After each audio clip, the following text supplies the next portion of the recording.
So, in this video, I'm going to be talking about what, what are some of the most toxic things that we learn as Nepalese individuals, and one of the common people that we find in Nepalese society that are toxic, why they are the way they are. I'm going to be talking about that. So, the thing is, the culture is stigmatic, and even I myself, who grew in a stigmatic culture, I have a hard time expressing things in my own mother tongue. So it's like uh, repression or suppression or suppression is what we call it in English.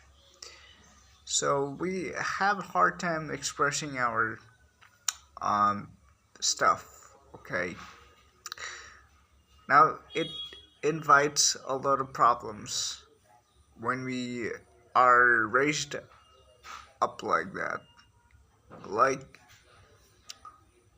as you can see, I'm having a hard time, right, articulating, because people would rather consider toxic positivity than the negativity that's gonna solve the problem. For example, if I basically um like write code in computer for computer software, then I have to consider the negatives. It's not like I'm gonna do wishful thinking and everything is gonna be solved. It doesn't work like that. The real life doesn't work like that. So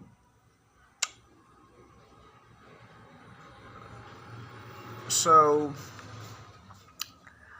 there's this hostile environment, I guess, from generations um, in places like India and Nepal that creates like individuals who are so much vigilant in their life. They are aware of everything, they are anxious, and they see everything that is more powerful than them as a threat. So there are a lot of things that I need to talk about, and whenever I open this video, my head is blank. Whenever I close the video and think about it, there's a lot of things to talk about. So, I don't know if it's because of malnutrition, because some of the families actually consume nutrition, like nutritious food. But but according to my subjective experience, that food and nutrients doesn't go into every vessel in their bodies. And I think third world countries are more prone to being vulnerable to uh, the things that has been already solved in the first world countries, like toxic masculinity. Yeah, like we know that there are uh, problems in first world countries, but not as extreme as third world countries. And I believe, or according to what I've experienced, third world countries and extremely ritualistic countries have more are more vulnerable to such things like unhealthy habits and propagandas and brainwashing and lack of freedom of speech, or even if there's freedom of speech, like there's hesitation in speaking, or you know. And I would like to go to the very beginning, where people are taught the unhealthy way of coping with their psychology, because there's such a lack of psychological knowledge in third world countries. So, um, so I think that people are sick, okay, the older generations, because what they do is like they have this like primal like instinct that is a little bit insecure, not a little bit, like much more insecure. So it's always on the survival mode. Like the instinct is always on the survival mode, I guess. Because whenever I listen to people in this country, what they talk about is marriage, having children, just producing more and more, continuing their generations. But they're not, I don't think, according to my subjective experience, or according to what I've learned, like, I'm really decent at articulation because my whole life I've been observing things deeply. And it's kind of alienation when you are the only one witnessing all these um, all these negatives, while people are taking the blue pill and living in a false reality. Um, and yeah, like blue pill exists in first world countries too, but the way how it is in this current country is to the extreme. A lot of things has not been evolved. So, for example, it's normal to see people beating the hell out of their children when they are young, simply because they don't uh, obey them, like simply because they cannot perform in certain subjects. So there's an unhealthy way of handling things. So according to my subjective observation, I saw a kid that was crying, and in order to make him stop crying, the mother was beating him again. So that's the kind of the unhealthy coping mechanism that I saw. And trust me, I wouldn't be able to like articulate this so much confidently as I am doing right now in English, even though I'm having hesitation expressing myself in English too. But it's not hard as my mother tongue, because speaking in stigmatic, culturally stigmatic language is a lot more hard. And I know that a lot of patriotic, or should we say jingoistic people, are not going to be liking this, because they want to live in delusions, and also want others to live in delusions, and fight like insects psychologically, strategically, and in a manipulative way. So they like to, just continue that politics. Uh, Politics stems from families, okay? It, according to my observation, the state of politics in Nepal, the way how the politics has been shaped in Nepal, in a really pathetic way. The way a lot of people, what they don't want to hear is that these politics are shaped by families. They are not like these politicians who come in positions. They are not just there because a small group of people made them. Okay, it started from families, and I'm gonna explain why. Now, as you know, like in the boomers age or in the past era, well, it was a hostile environment, okay? And a lot of people were struggling for making their shelter, roof on their head. So what I think happened in that time is people, no matter what, they tried to survive, and they had to kill people, and they had to fight with people. So their greatest lesson was, no matter what, get more for yourself and less for everybody else. And the more you can do that in extreme level, the more you are the greatest person ever. I think that's what they learned. And it's such a unhealthy mechanism that is so primitive and so primal. Um, well,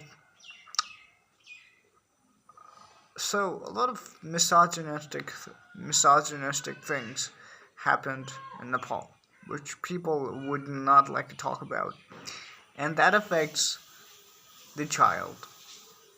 And forced marriage and religious indoctrination of a child is common in Nepal. So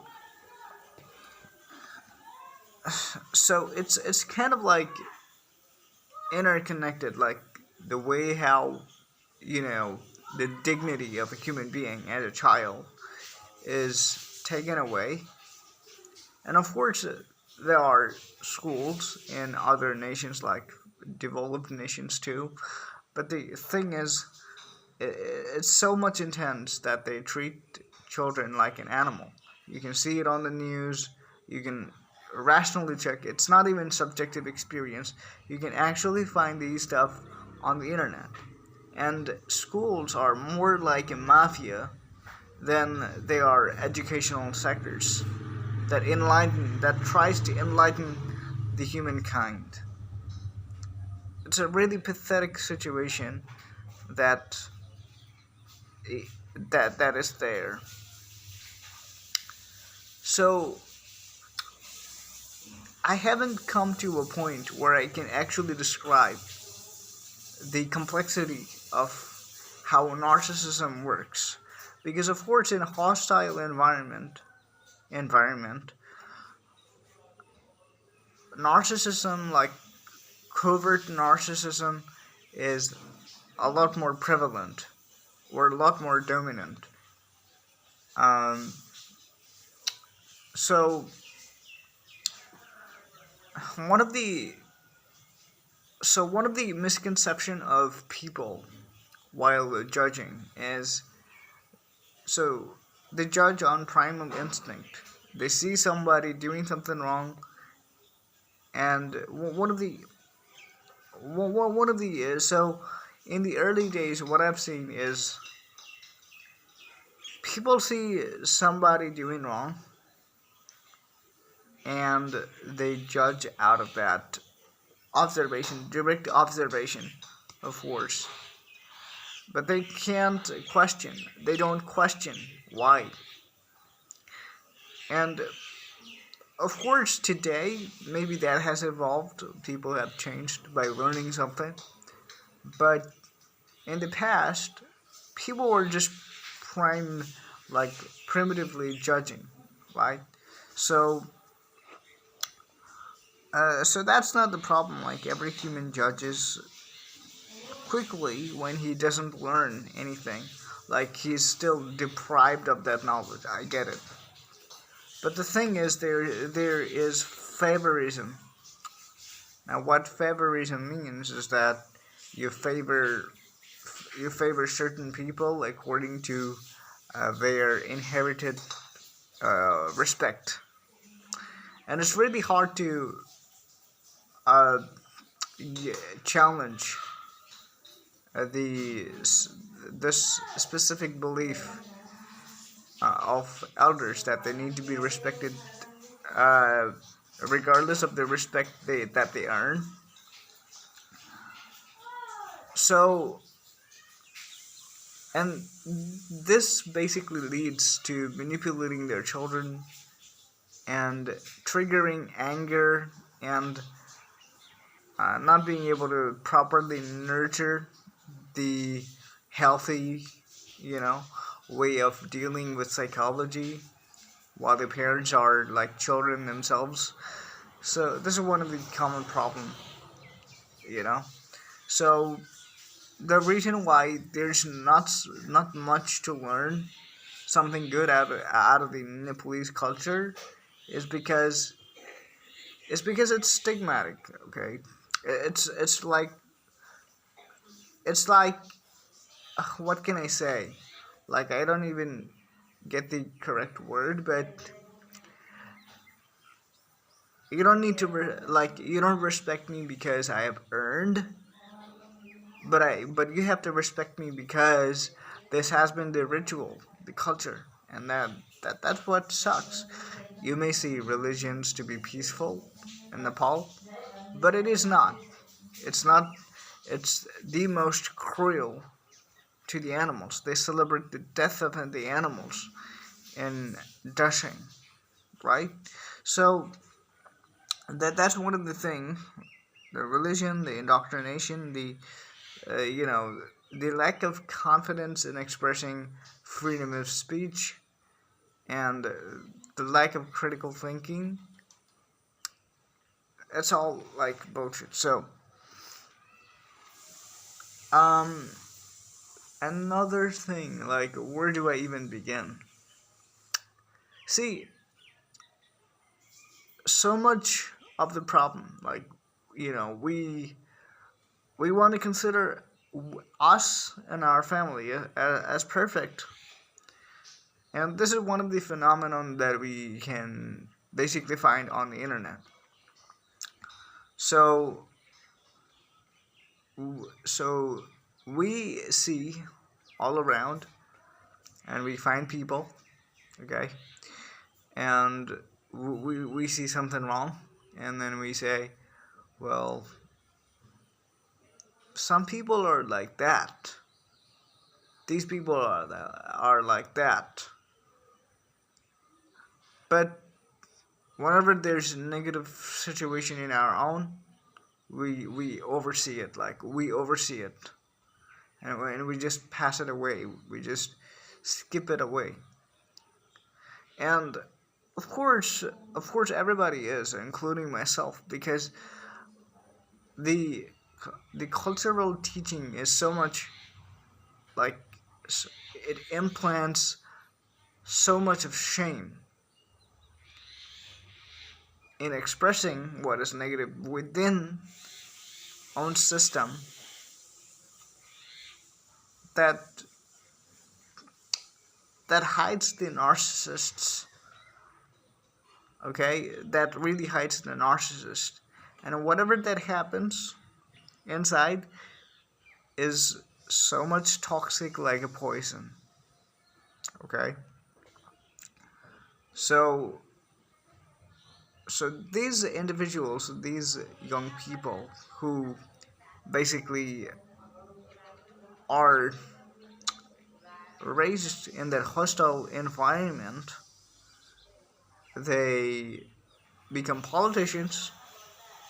And I know a lot of people, like Nepalese people, like to blame the politicians, but I think this is the way how they were raised to be a politician, who, who always cheat. Yes, I was those kind of people, like in like first time when we are born, and when we hear elders talking about how corrupted the politicians are, we are like immediately, you know, we immediately learn to judge the politicians. That hey, they are bad, they are corrupted, they give nothing, you know.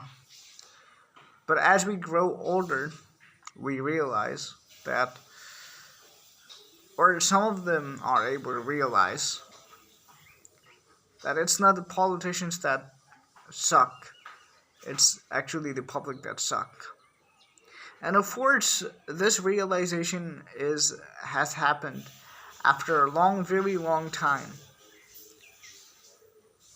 And it's only because it affected a lot of people.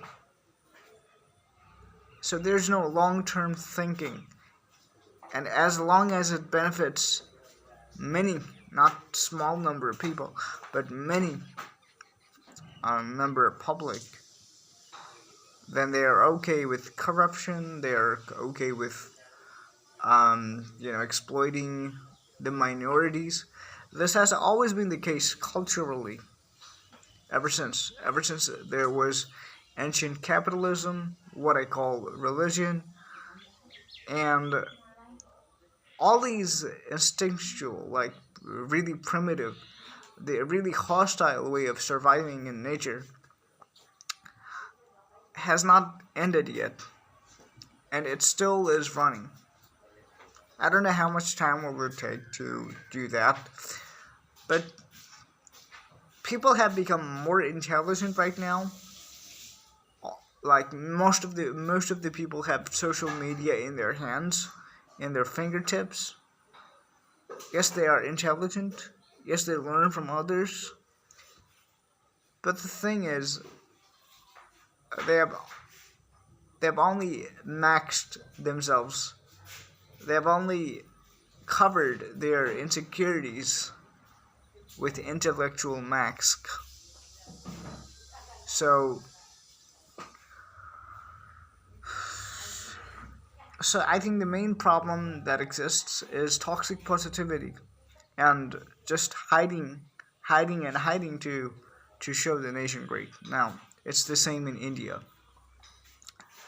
Whenever you go to, like, I guess most of the people haven't studied, like, the psychology that much um, to understand the deeper context of how the Indian mentality works.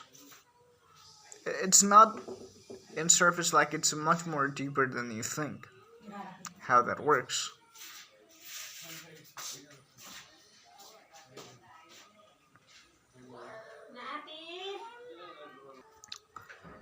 So it's much more deeper. Like, it's the survival of the fittest, if you understand what it means. You can search it up on the internet. Survival of the fittest.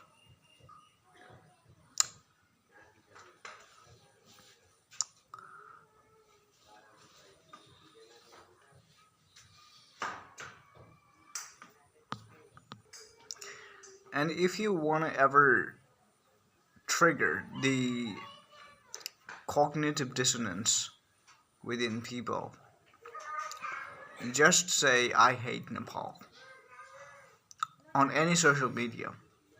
They don't want to know why. They don't want to investigate why certain people don't like them. They have this entitled attitude of everybody should basically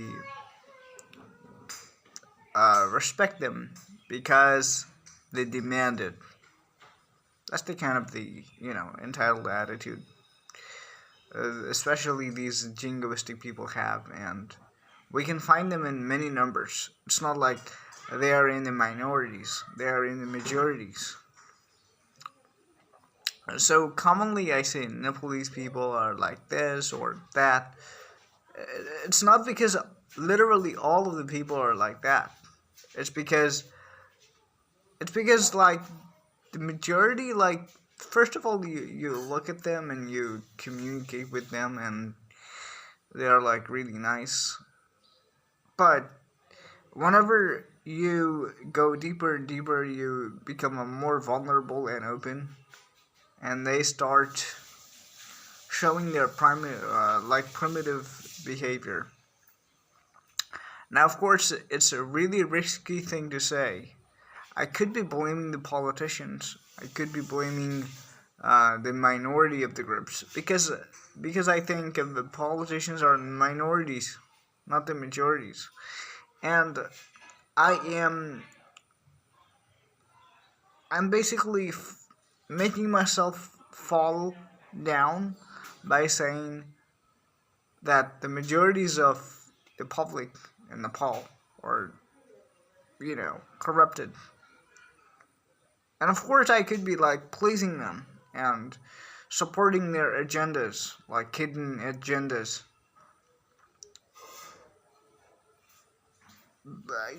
Just pleasing people.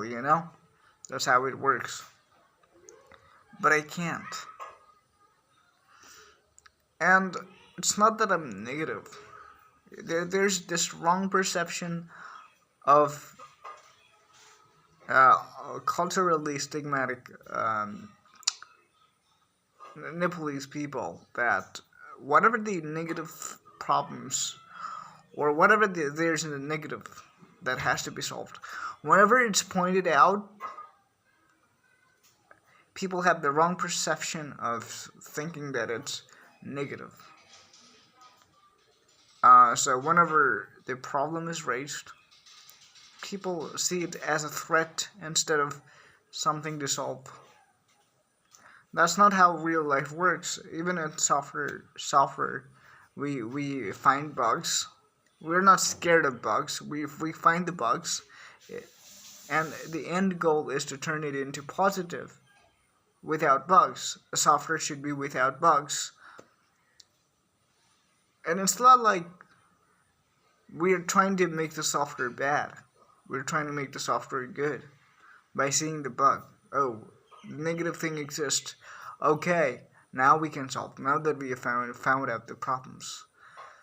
But there are culturally some wrong things that are so wrong.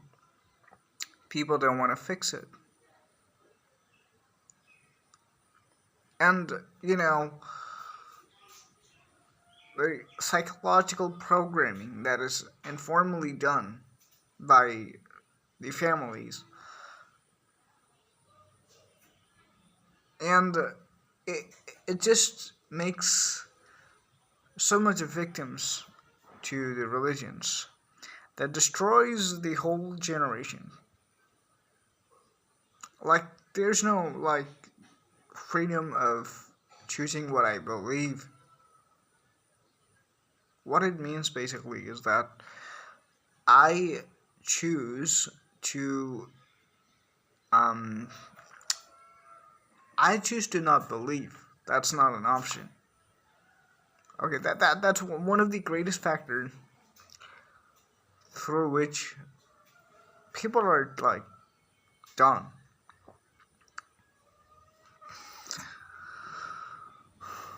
So you may have already got what I mean.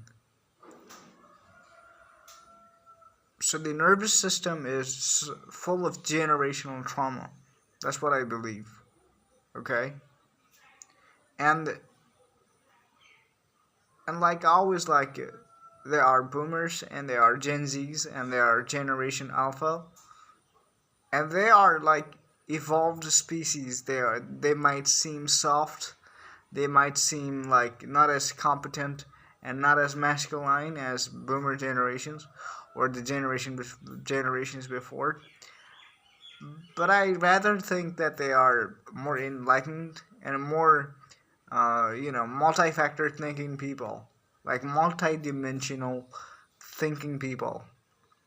Those who not only think in terms of getting something done, but how that thing is done so that it lasts in sustainable manner that matters is what they do.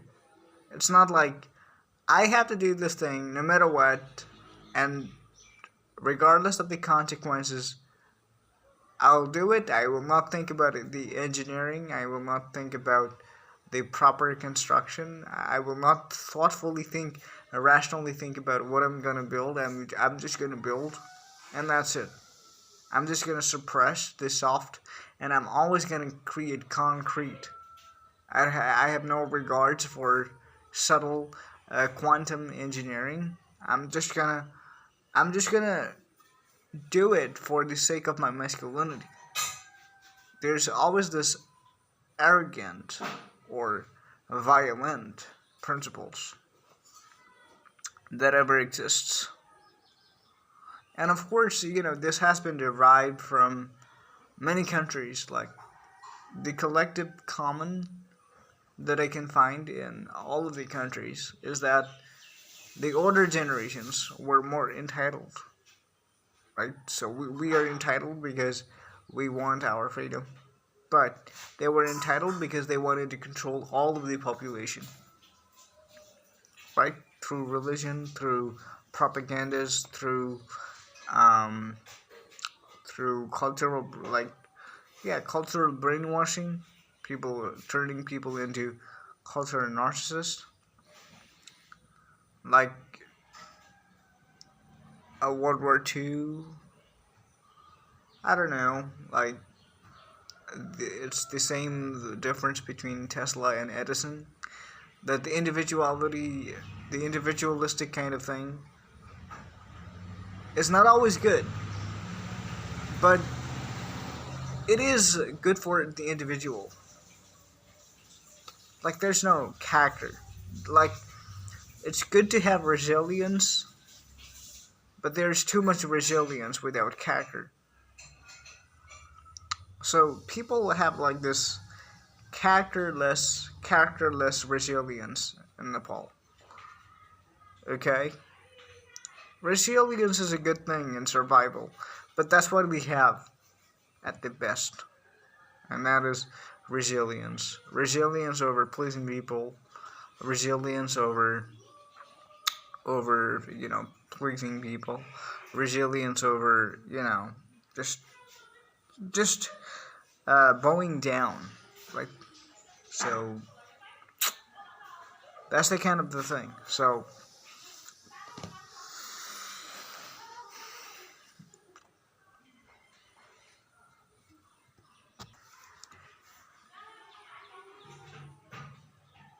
you have the stigmatic culture, and you are stuck in home, and the culture teaches you that whatever that happens internally should not be exposed.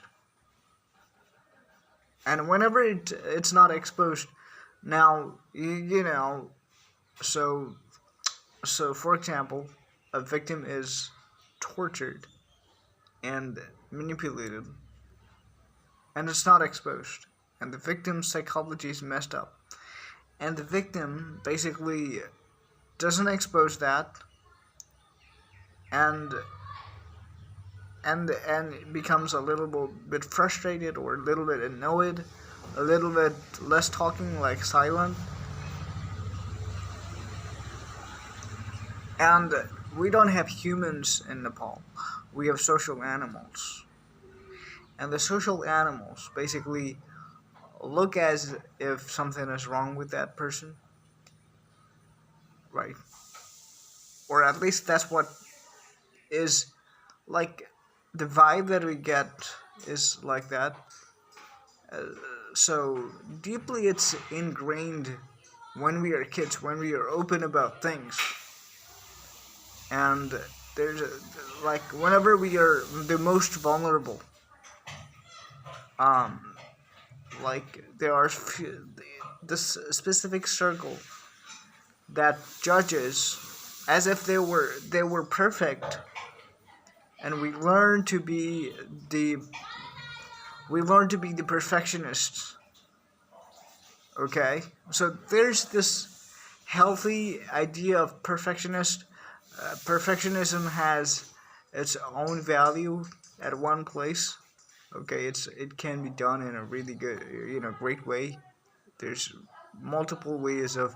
It's not like perfectionism in itself is bad, but the way how it is taught in hostile way, hostile manner, it is the worst. It's devastating. So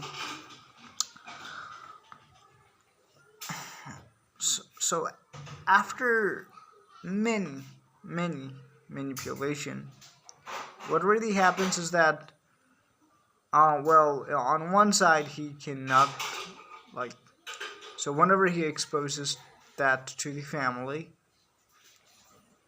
they rather shout or blame the victim instead of the narcissist. And the others are always seen as a godly figure. Okay, so it's kind of the guilt trip, what we call it in psychology, and I don't know how it works, but I think religion plays a vital role in forming that unhealthy coping mechanism, right? And most of the cultural programming that is done, I think religion plays a really devastating role in that. And of course, the outsiders, the foreigners, may not know about it because the mainstream is so, mainstream is always about propagating lies. And it's all about fitting in. It's all about whatever. So there are the victims who were never wrong, and there are, you can kind of analyze it, right? So when there is a radical favorism towards certain group, when there's extremism in certain group, that they are the only victims and we don't look at the other side. And when we know that, like, I don't know if it's true, if the research says that Nepal is the lowest IQ country. I don't know if that is true. I, as a skeptic, I need to be a little, fully honest about what I'm talking about. I don't really know if that is the case. But you can kind of analyze when you see it on the internet, when it's presented as objective reality, when everybody is talking about it, or at least if it's popular, it's time to check what is really going on behind the scene. And some people may say that it's not only judged by IQ, it's judged by creativity and all that kind of. I understand that. I understand that. But the thing is, there should be a check in what's really going on. That it's pathetically low. It's not even average. It's low, right? So there's horribly something wrong.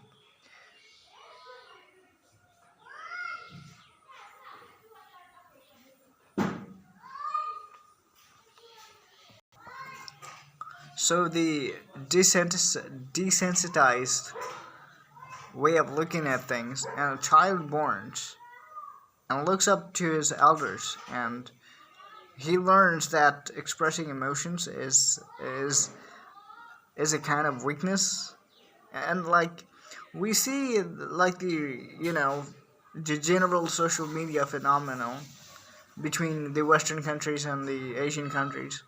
Like there's always this authoritarian belief system, right? And uh, in the white, like in the developed countries, like there's non-authoritarian kind of beliefs, and in Asia, like there's authoritarian kind of beliefs, right? And it is to the extreme in most of the religious countries, like India, Nepal, and whatever the countries where there's so much, rigid belief of everybody should believe in God or religion or whatever the rituals. I think that's the major problem.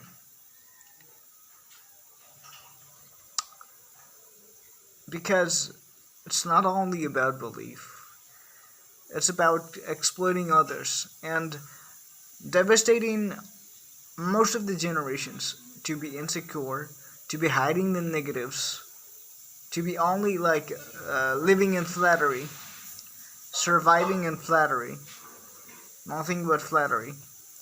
And whenever people like Richard Nixon talk about India, that they survive in flattery, people call him as a racist when he's absolutely talking about the truth. People like to say, hey, he's racist. Always like to blame shift. But that is true. I don't know what he meant by sexless. people, but this can be immediately be taken into like in a negative way. But what I think he really means by sexless is that sex in terms of gender, not in terms of like sexual activity, or like less horny, not in that context, but like how much you like of the vitality that you have according to your gender. You are a female, you have the courage, you have the boldness, you have the audacious, like you don't need to be necessarily audacious natured, but you have this kind of bravery and courage even as a female, and as a male you have masculinity in a really good way, like in a really brave, like you don't need to like take approval of the herds in order to form your character. You have a character of your own. You don't necessarily like agree with all of the people, right? You have your own character and you are radical. You dare to be radical, right? You don't have that courage. At something, you need to be radical. You need to be extremist to fight for the truth. People don't have that. Like, well,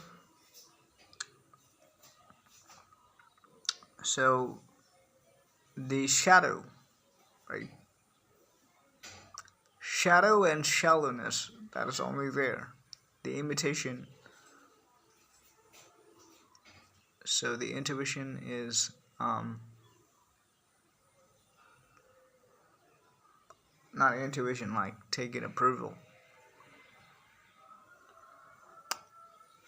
So the psychology is messed up people like when people accept the cultural narcissism. Now, of course, cultural narcissism means different in different contexts, but people can also understand cultural narcissism as mistreatment to animals. But leave that for a second. I'm not here to talk about veganism. What I'm really here to talk about is when collectively a majority of the people accept certain authoritarian beliefs about the implanted beliefs that they had for generations, and they abuse the soft and multidimensional thinking individuals. And that's what cultural narcissism means. It's done by culture, right? And it becomes like psychologically like stigmatic, that people don't want to open up about negative things, or only the things that others are talking about, but not the things that but not necessarily the things that a lot of not a lot of people are talking about. Just forming that spirit, just forming that bravery. So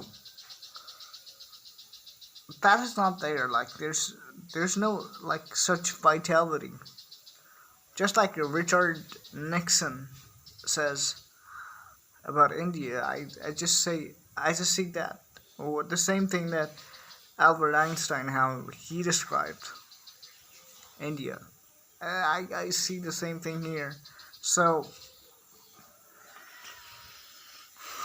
so there's this like, and people become criminals because of the psychology, because of the stigmatic psychology, that they appear to be really positive outside, that they are connected with a lot of people, but they commit crimes. So there are cultural narcissists who never do a crime. They make the criminals.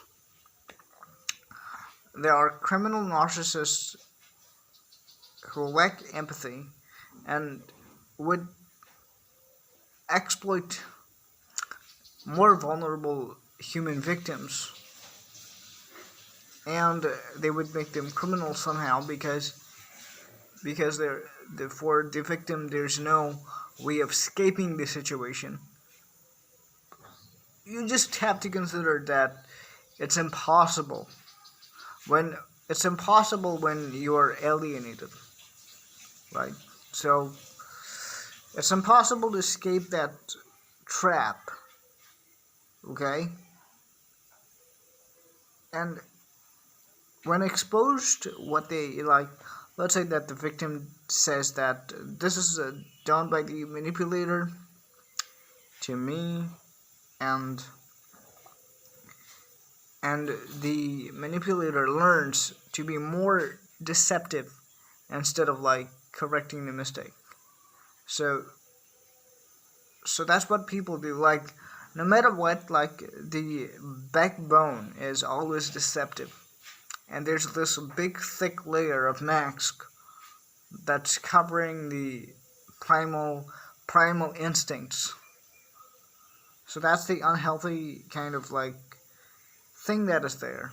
That is like, sure, there's gonna be like economic development or some sort of like all sorts of development that we talk about commonly, like economic development, scientific development, or whatever the kind of development that other countries have. But there's always going to be this deceptive, and deception is more dangerous when there's a big layer of of the intelligence that's hiding it. So it's showing that it's not deceptive, but behind the back, there's this deceptive intention that is driving that big intelligence, and it's more dangerous. So imagine if the biggest destructive bomb is in the hands of a wrong person, like a nuke or something is in the hands of a wrong person. No matter how big that powerful that nuclear energy is, if it is in the wrong hands, it's going to cause more destruction. Just like that, the people, those who learn something always from others, when they are deceptive, they learn more from all of the people, those who were original or those who are more smart, those who don't necessarily have evil intentions. They grow their intelligence only to be deceptive, and that is the easiest thing. I can learn something from others, even though I have nothing of my own.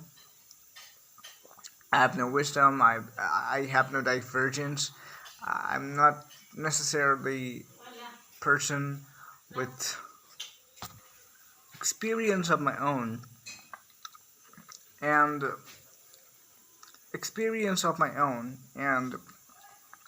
something daring of my own, that audacious nature.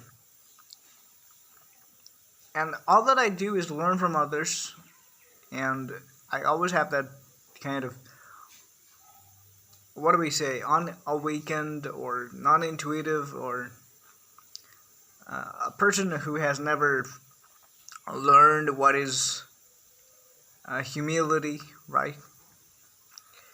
And I always learn from others, and there's no humility. I have a lot of bulk of knowledge, but I don't have humility. And all that it gives is,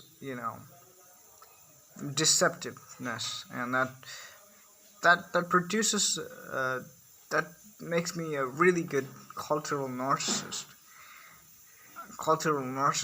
and and it and it affects people. And I believe that the sociopath is more dangerous than the psychopath. So what I believe is the psychopath is the son of a narcissist. A narcissist doesn't do a crime, but it programs a newborn, healthy baby's brain with this twisted psychology that